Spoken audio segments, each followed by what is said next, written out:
Well, this was in 19 probably 33. Yeah, the park opened in 33. Because the banyan tree was planted in 36. So, yeah, it was a long time ago. Okay. And I didn't work here. Oh, come on, Nigel. We'll give you that credit. No, that was Tommy that worked here at that point. Oh, how peaceful. It is a very peaceful place. It's a very pleasant place to work also. And you feel like the temperature just dropped about 10 degrees. It is, and the unfortunate part of that is it's also very damp in the winter, so it's also one of the coldest places in the winter. And how do you prepare if there is a hard freeze to preserve the garden? All we really do anymore is prepare to keep the banyan tree warm, because it's where there used to be a lot of different plants from the world in here. There's not as many exotics anymore, so the banyan tree is the main thing, and then the sausage tree, of course, also, which we'll see both of them in a little bit. Where would the banyan the banyan would be native to where, do you think, or what zone? Well, the zone would be, it's fine in zone 10 here in Florida, and can actually get a little bit of damage down there, but very rare. But it comes from India. Okay. And Asia also. So.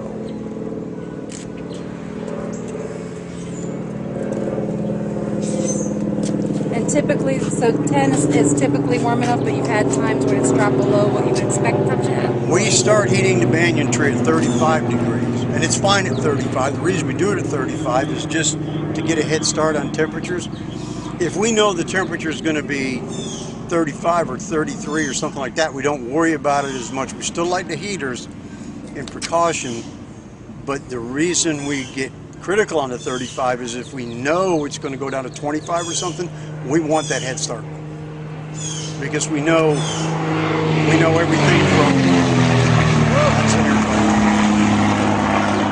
everything from cement's going to absorb the heat and help us out. It's very hard to eat. You'll see that. Have anybody seen a banyan tree before? Yes. Okay, so it's quite enormous to heat. So we use 36 heaters. 36, Wow. Yes. Propane? Propane. LP right now, yes. And was it something that always had to be done from when the tree was first planted here? Yes. Okay. They used to, at that time, they heated every part of the Botanical Gardens with kerosene smudge pots, and probably about 2,000 of them. Because they would just line them up every like 10 feet down all these roads and aisles you see in here. So.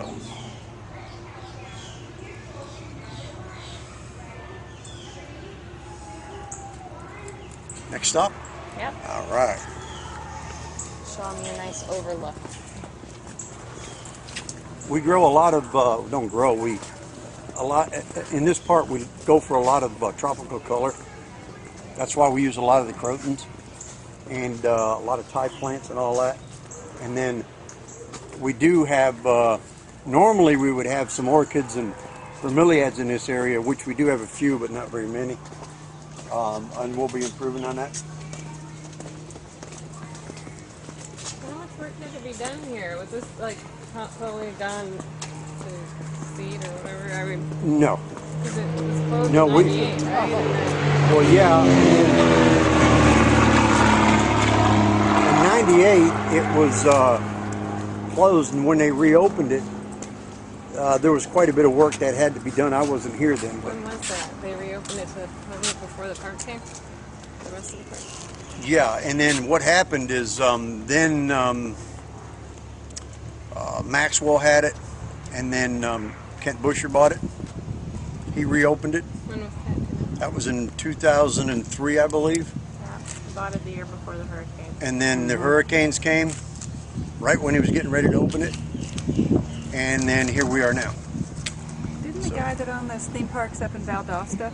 That was Kent Busher. That's his name, Yes. okay. So Yeah. a hurricane destroyed it when he opened it? Well, they didn't destroy it, but they did damage, yeah. Got a great blue heron and good light over there. They did, some big trees, big oak trees and all that. This is the overlook. We call this the overlook right here because you get to see the wedding gazebo. There's a lot of photography from right here, not only of weddings, but just of the view you get because of all the silk floss in the background. What's the silk floss? That's the big pinkish tree you see there? I'll get it right It's here. blooming. It's called silk floss. Silk floss. And we have the Lego bell, which is in reference to the ladies in the southern bell dresses that used to be in the gardens here, greeting guests. Does the silk floss bloom year round? No, ma'am. It'll be out of bloom here very short. So it only blooms in October or summer? Yeah. What it does is you ever seen the seeds from a dandelion? How they come out and they're round and fluffy? Well, it's the exact same looking seed, except it's a lot bigger, and they go all over. And you're really glad to see them go, and then all the blooms come out like this, and that's the benefit of the tree. And I don't know if you've ever seen one up close, but they're very thorny. Trees thorny? Yes. So, Is there a hurricane plan too to minimize wind damage, or do you pretty much let nature take its course if you're expecting something like Charlie Francis and Jean coming through again? No, we want to keep the trees limbed up and as clean as possible. That's the main. It doesn't need to be a hurricane. It can be a microburst or just a good thunderstorm. You're going to get a lot of branches down. So we really try to avoid that. You know, we constantly keep finding new ones, but you know, we keep going around looking for problem trees. So just to stop damage. Now the trees. Trying to figure that out when we were here before, right up here. Nigel can point them out for you. Well, there's actually a lot of cypress around here. These are all cypress out here, and then as you come into here, you'll see some of the bigger ones.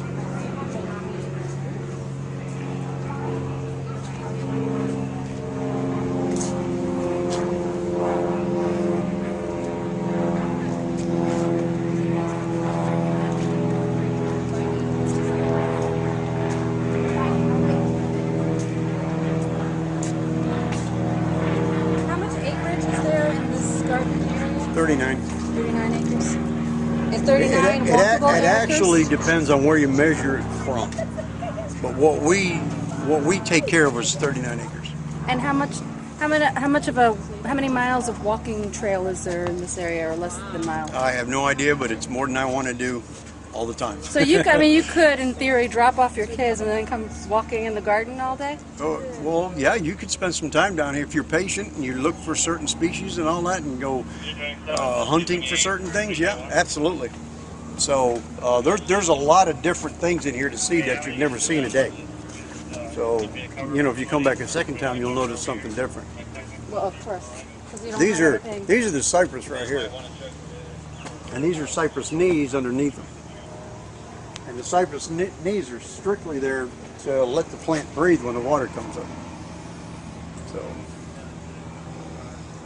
So, and if you look at your highest cypress knee, maybe it's this one, that tells you that the water's been that high before. Excuse me, not the overlook, but that's the Banyan Falls. And we keep this clear because that's a different part of the park, but yet you can see that different part of the park from here, which it just gives you more vision in the park, you know. We'll end up going around there when we loop around. But it's a very peaceful area, so it's popular. The lake.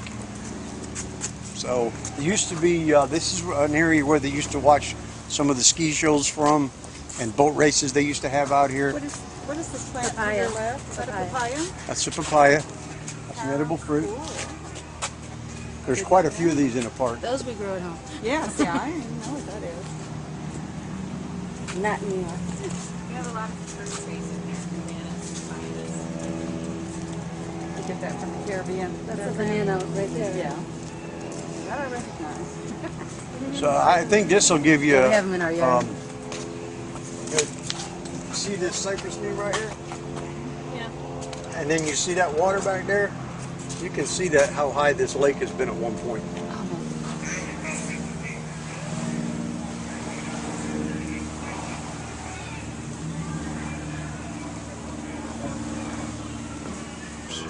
We used to have a big pair of those out here. Yeah, I kind of wish they still had them, but it is a peaceful area. You often see a lot of people sitting here. Actually, if you sit here, the ducks and the turtles will come right up to you. Yeah. No, nothing mean. Any gators? Oh yeah, it's Florida.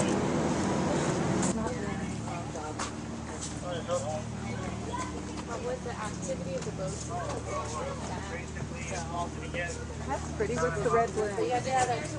That is a coda. A what? A coda. They only bloom for a very short time. They are beautiful. Put a lot of color out. They do attract butterflies. Yeah.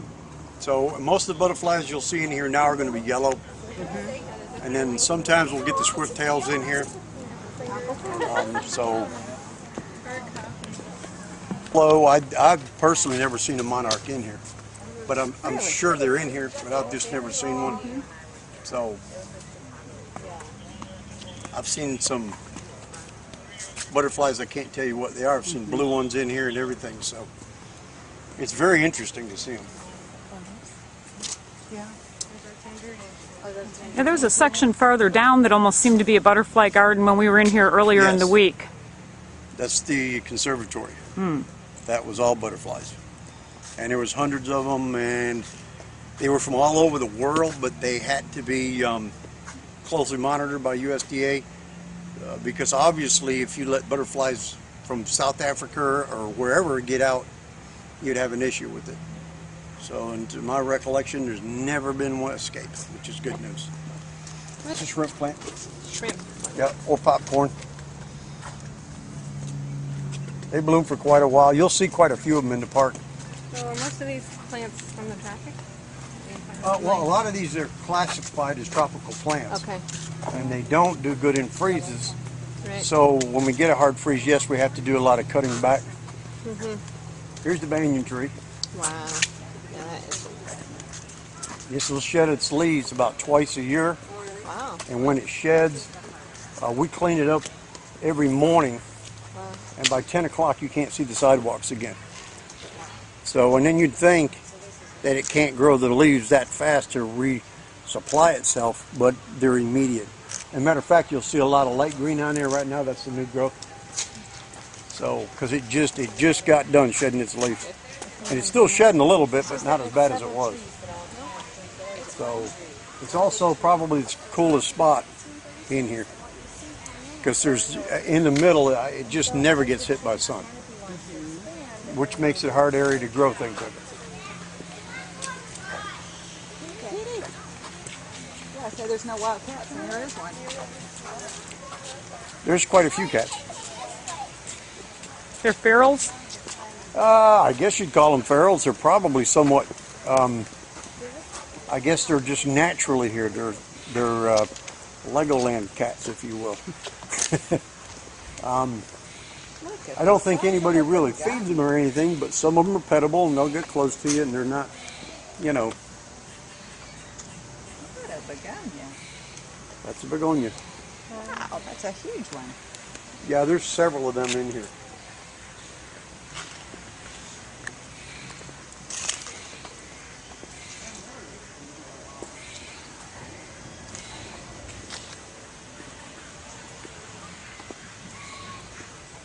There's actually sprinkler heads in here too.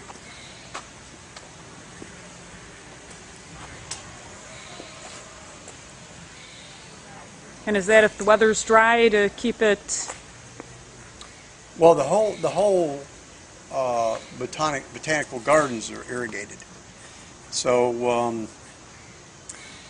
the soil down here is very fertile. So we don't have to water as many places as maybe your front yard or something like that. Things grow down here really good, but yeah, banyan trees like a lot of water. They don't like their feet wet like a cypress, but you know they don't like to go without water for a very long time. So it's irrigated. It's one big system. It's done on an 80 horsepower pump. So it probably pumps up around 15 or 1600 gallons a minute, which is quite phenomenal. It's got a 10-inch main line. Takes a little while to pressurize when you first start it up, but when it goes on, the whole thing goes. We call it the gauntlet because if you're in here, that's what you're going to be into. You'll come out wet. Nigel, could you explain to everybody who just walked up a little bit more about the tree and how it grows? Yeah, it's the banyan tree is from India and then Asia also.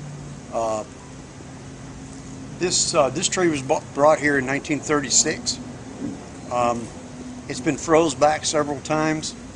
It was 1960s was one time, 84 was another time, and then of course the 2004 hurricanes took some of the top limbs off. They're very obviously very determined trees because this one's come back several times. We take care of it pretty good. It's just got done dropping all its leaves, but as fast as it drops them, it can reproduce them, so you'll never see it totally without leaves. You'll see it thin like it is a little bit now and then, twice a year, and that's it. So these roots you see coming down are called aerial roots.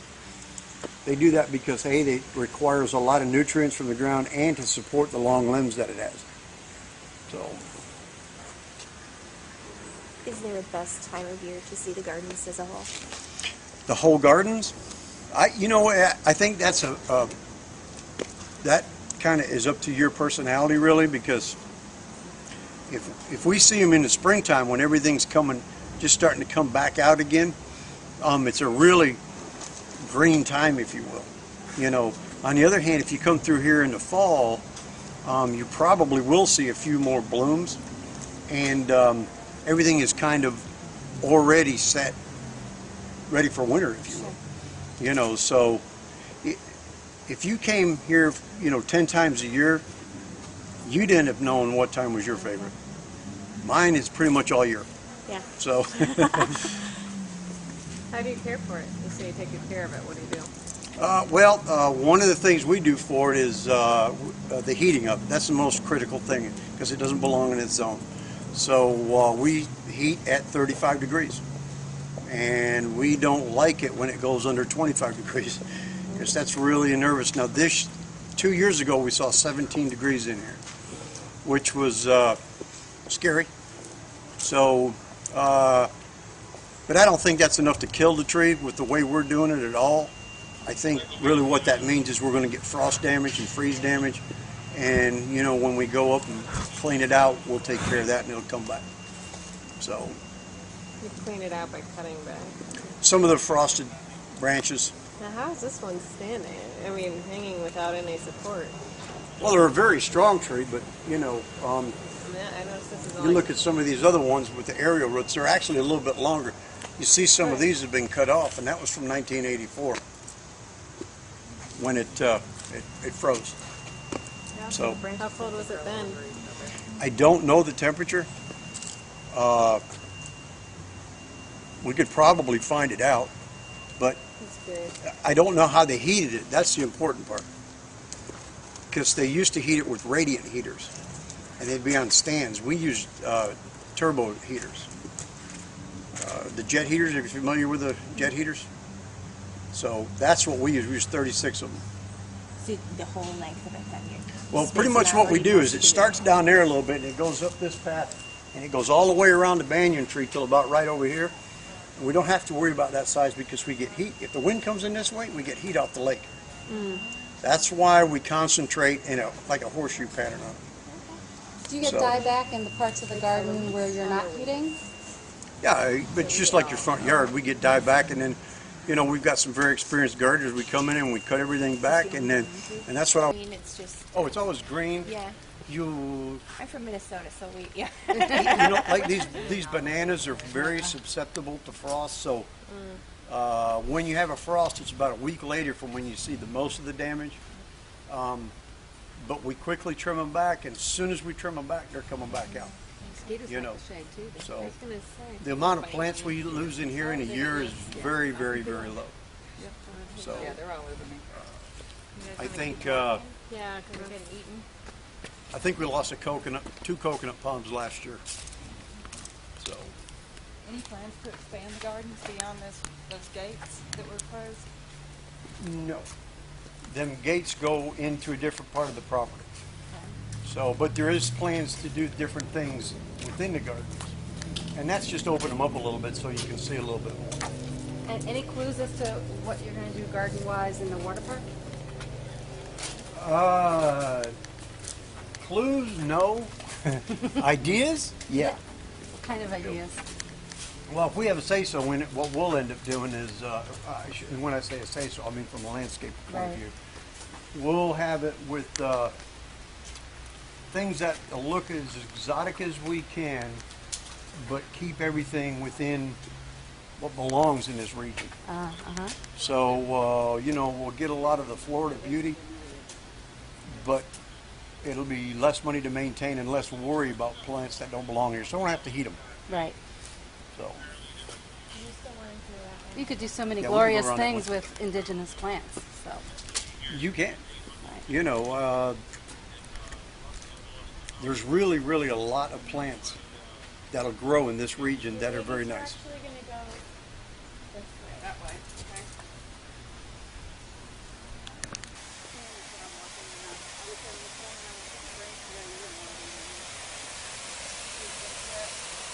I killed all my T-Rows and in-between and they need to be replaced. Because they are very dependent. They are. Some fun. Tom's up. That is a ponytail. A ponytail. As is that. Okay. Obviously very old. Yeah, those are really pretty. I'm not used to seeing them like that. It's the biggest one we have in here. There's one almost this big. It's difficult to trim because we do not spike it. We don't like spiking trees. So it is not good for this region. However, this one never has a problem with frost, nor do our foxtail palms. So it's just, I guess, just they're used to the area, or what it is, I don't know. I know I grew some once, and the first winter they were gone.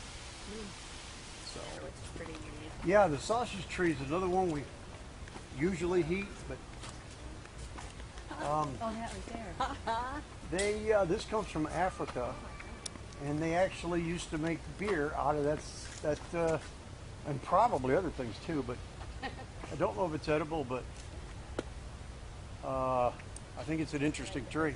What about this kind of This right here is a blue Bismarck. It's a slow-growing palm tree. These bananas here are blood bananas. Those are the red ones. Yes. See those like roosters or something? For the, like on the gardens? Just I've since been in the Legoland? gardens for about 4 years now. So is that always under Legoland's direction or? No, I've been about 2 years under Legoland. Okay. Was it run by the state prior to Legoland, or was No, it still the was old run- owners? It was the old owners. So the state of Florida never bought the property? That's correct. Oh, I had that wrong. I thought they I did. don't think they bought the property, but because the gardens are historic, they couldn't allow the gardens to be unattended. Is that the? That was the Historical Protection Act, right? I That knew way you they said couldn't be got developed involved into in some way. condominiums or Couldn't figure- whatever. couldn't figure- Legoland just kept you on since you had the experience in the gardens? Yeah, well, I think it was kind of automatic for them, maybe because I'd done it, and they wanted that, and I was allowed to bring 2 of my key members back right away, and and here we are, 2 years later. So So they did get rid of some of the people though? They didn't let you keep everybody? well, that was before they purchased it. We went down to 2 people in the park maintaining it. Wow.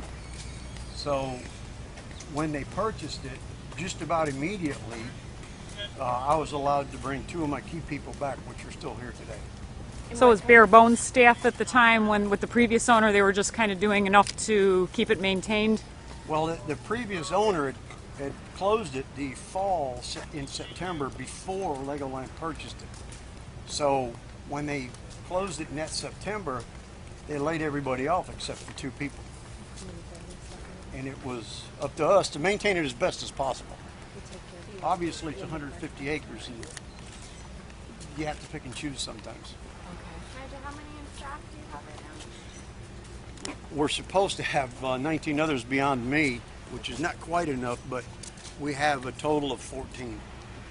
So it's a bit of a struggle, but I've got good people. I've got just an awesome team. Some of them been here for a while, some of them have not, and they were all handpicked, and there was a reason we picked them, and mainly it was what I saw in them was their determination. And I knew that with their determination, that with a short crew like we have, we could one way or another pull a rabbit out of our hat, and we've done it. So And you were saying, the guy, one of the people we brought back, is 36 years 36 years. in the gardens. Yes, I'm thinking 4 years. I don't know if that's long enough to know all of these plants. it's not. Right? I mean, it's, That's why when they asked me where the perfume tree is, on a different day I might know where the perfume tree is, but I might not know where the black fish-tailed palm is. And that's the way it goes in here because I don't spend all my time in here. We do zones. This is Tommy's zone. And he's the one with 36 years, so obviously I'll leave it to him because he knows what he's doing. So I worry about this part of the park, but I have to spread my time through the whole thing. Miniland, we did that ourselves in-house. So the blocks were done in-house too, the bricks I should say, but we did all that landscaping ourselves, where the rest of the park was contracted out, but they told me that was mine, and I was a little worried about it, but we did it. Fruition now that tomorrow's the grand opening. It is absolutely stunning and amazing. And what's more stunning and amazing is to be part of it. So it's a feeling and it's a moment in your life you're never going to forget. So, I mean, there's when you see it come from where we've had it to getting torn apart and put back together, it's such a bridge in life, So I like it.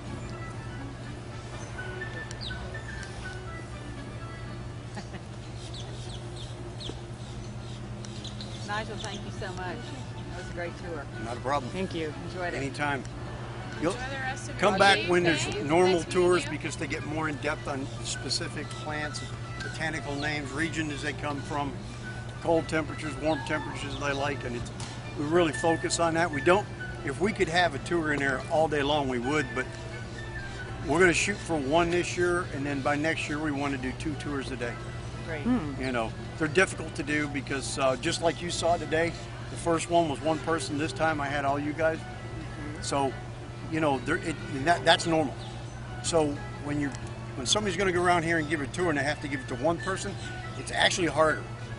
The only time it gets harder than that is when you have 20 people, because the 20th person is way down there and they're going, what? And you actually have to use the microphones. So, but it's anybody interested in gardening would love the tour. Anybody interested in doing landscape in Florida would like the tour also, because they'll tell you if that'll work at your house or not. So I'm not